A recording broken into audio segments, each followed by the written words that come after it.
Tiga. Assalamualaikum warahmatullahi wabarakatuh. Di sini kami dari kelompok 5 akan menjelaskan atau mempresentasikan tentang mata kuliah kontrol kualitas dengan judul grafik pengendalian.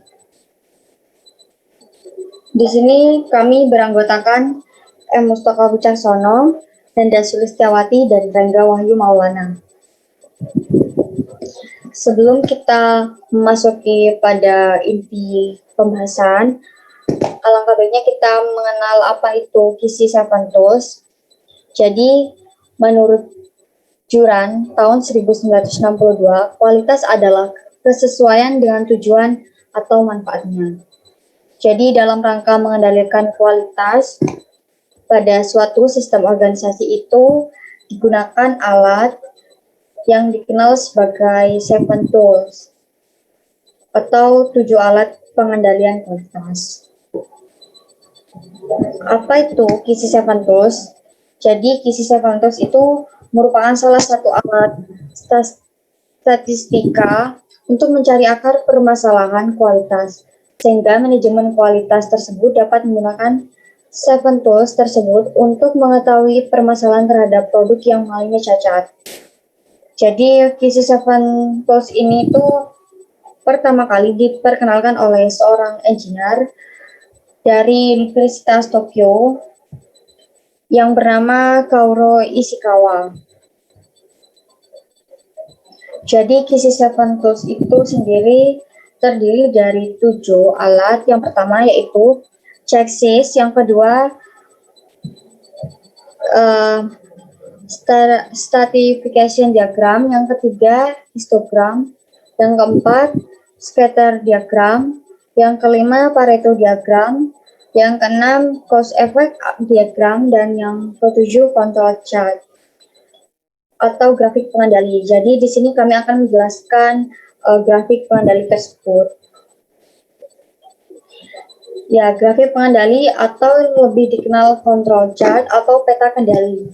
Jadi grafik pengendali ini merupakan salah satu dari alat Kisi Seven Tools tadi atau 7 alat pengendali kualitas yang berbentuk grafik dan dipergunakan untuk memonitor atau memantau stabilitas dari suatu proses serta mempelajari perubahan proses dari waktu ke waktu.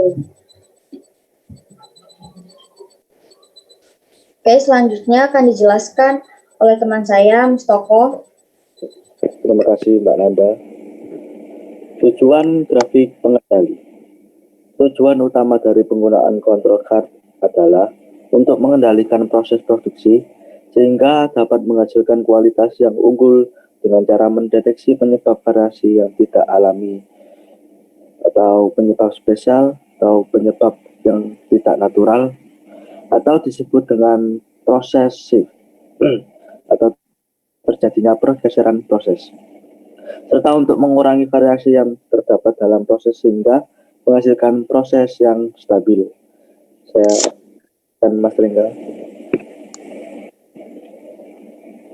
Baik, berikut adalah jenis-jenis pengendali, yakni terdapat 2 jenis, yaitu variable control chart dan atribut control chart, di mana variable control chart adalah digunakan untuk mengendalikan proses dengan data variabel seperti panjang kaki komponen, kemudian tegangan power supply, dimensi komponen, dan data-data variabel lainnya.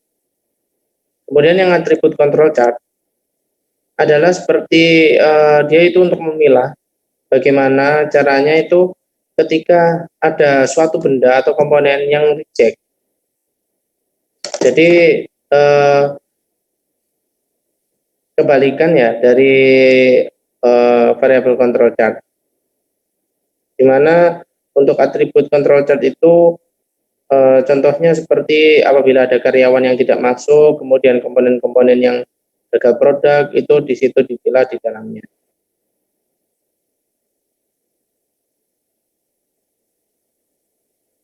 Next. Berikut adalah prosedur pembuatan control chart.